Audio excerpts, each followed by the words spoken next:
আসসালামু আলাইকুম ওয়া রাহমাতুল্লাহি ওয়া বারাকাতুহু।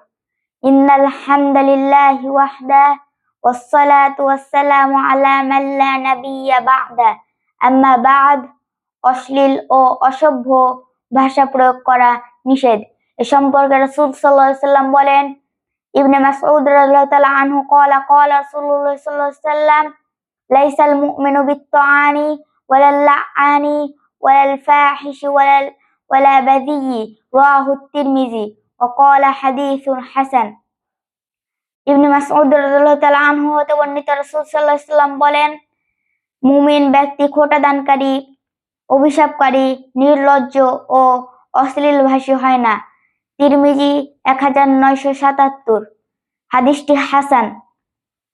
আন আনাস রাদিয়াল্লাহু তাআলা আনহু ক্বালা ক্বালা রাসূলুল্লাহ সাল্লাল্লাহু আলাইহি ওয়াসাল্লাম মা কানা ফুহশু ফি শাইইন ইল্লা শানাহু ওয়া মা কানা হায়াউ ফি শাইইন ইল্লা যানাহু ওয়া ক্বালা হাদীসু হাসান। রাওয়াহু তিরমিজি। আনাস রাদিয়াল্লাহু তাআলা আনহু হতে বর্ণিত, রাসূল সাল্লাল্লাহু আলাইহি ওয়াসাল্লাম বলেন, যে বস্তুর মধ্যে অশ্লীলতা থাকবে তা তাকে দূষিত করে ফেলবে, আর যে জিনিসের মধ্যে লজ্জা শরম থাকবে তা তাকে সৌন্দর্যমণ্ডিত করে তুলবে। তিরমিজি 1974। হাদিসটি হাসান। আসসালামু আলাইকুম ওয়া রাহমাতুল্লাহ।